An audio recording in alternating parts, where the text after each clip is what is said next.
விஜய் பிரச்சார கூட்ட நெரிசலில் சிக்கி உயிரிழந்தோரின் எண்ணிக்கை 41 உயர்வு. கரூர் அரசு மருத்துவமனையில் 65 வயது மூதாட்டி சுகுணா சிகிச்சை பலனின்றி உயிரிழப்பு.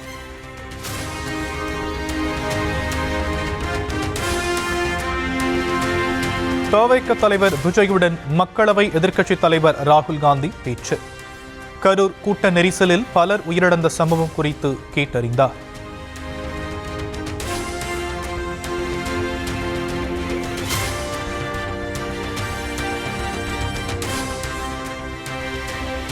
தவிக தலைவர் விஜய் பரப்புரையில் ஈடுபட்ட கரூர் வேலுச்சாமிபுரத்திற்கு சென்றார் மத்திய அமைச்சர் நிர்மலா சீதாராமன். 41 பேர் உயிரிழக்க காரணமான கூட்ட நெரிசல் ஏற்பட்ட பகுதியில் சம்பவம் குறித்து அதிகாரிகளிடம் கேட்டறிந்து ஆய்வு.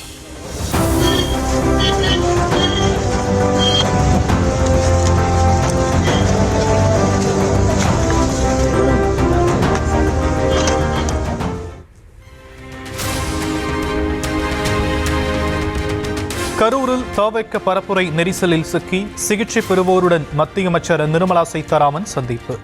மருத்துவமனைக்கு நேரில் சென்று படுகாயமடைந்தவர்களிடம் நலம் விசாரித்து ஆறுதல்.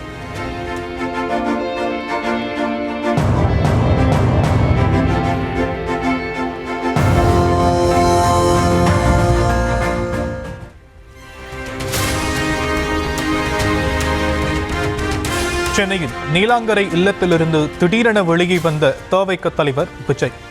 கரூர் பெருந்துயர சம்பவத்தை அடுத்து 34 மணி நேரத்திற்கு பின் வெளியே வந்தார்.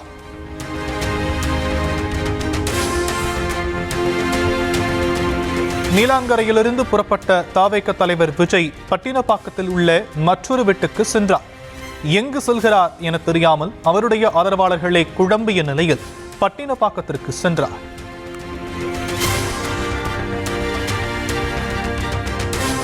விஜய் பிரச்சாரத்தில் 41 பேர் உயிரிழந்த நிலையில் உயர்நீதிமன்ற மதுரை கிளையில் தவிக தேர்தல் பிரச்சார மேலாண்மை பொதுச் செயலாளர் ஆதவ் அர்ஜுனா மனு தாக்கல். சிபிஐ விசாரிக்க உத்தரவிடவும் விஜயோ தாமோ பாதிக்கப்பட்ட மக்களை சந்திக்கச் செல்வதை தடுக்கக்கூடாது எனவும் கோரிக்கை.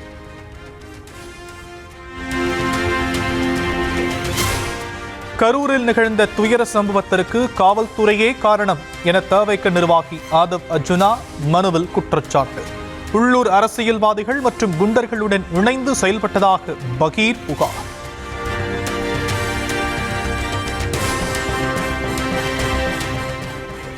கரூர் பெருந்துயரம் தொடர்பாக ஓய்வு பெற்ற நீதிபதி அருணா ஜெகதீசன் 2வது நாளாக விசாரணை. விஜய் பங்கேற்ற கூட்ட நெரிசலில் சிக்கி பலர் பலியான இடம், மருத்துவமனை உள்ளிட்ட பகுதிகளில் ஆய்வு.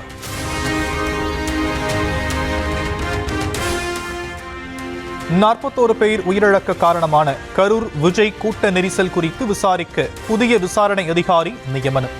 கரூர் மாவட்ட ஏடிஎஸ்பி பிரேமானந்தை நியமித்து தமிழ்நாடு அரசு ஆணை.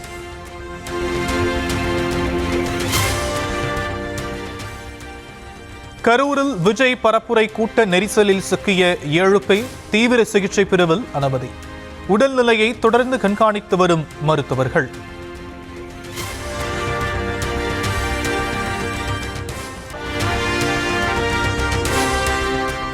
தைலாபுரம் தோட்டத்தில் பாமக நிறுவனர் ராமதாஸை சந்தித்து பேசிய முன்னாள் அமைச்சர் சி.வி. சண்முகம். அதிமுக கூட்டணியில் ராமதாஸை கொண்டுவர முயற்சிகள் நடப்பதாக தகவல்.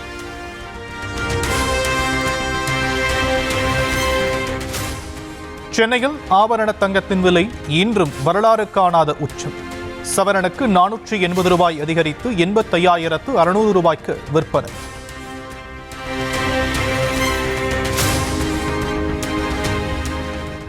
தொடர் விலை உயர்வால் 11,000 ரூபாயை நெருங்கும் 1 கிராம் தங்கம். கிராமுக்கு 60 ரூபாய் அதிகரித்து 10,700 ரூபாய்க்கு விற்கப்படுகிறது. திருவள்ளூர் மாவட்டம் கும்மிடிப்பூண்டி அருகே டாஸ்மாக் கடையில் துளை போட்டு திருட முயன்ற நபர் ஷட்டரில் துளை போட்டுக் கொண்டிருந்த போதே போலீசிடம் சிக்கினார்.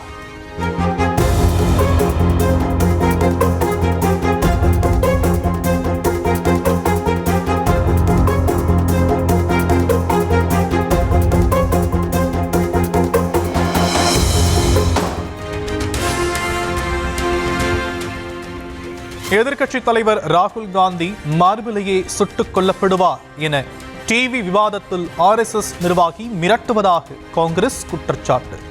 நடுங்க வைக்கும் கொலை மிரட்டலை ஆதரிக்கப் போகிறீர்களா அல்லது நடவடிக்கை எடுக்கப் போகிறீர்களா என அமித்ஷாவுக்கு கடிதம்.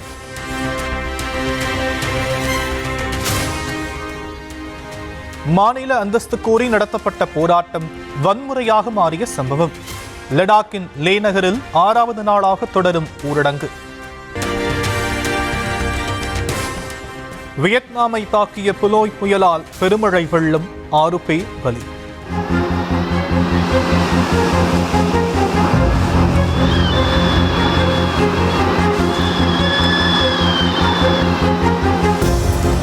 பலத்த காற்று வீசியதில் மரங்கள் முறிந்தன, வீடுகள், வாகனங்கள் கடும் சேதம்.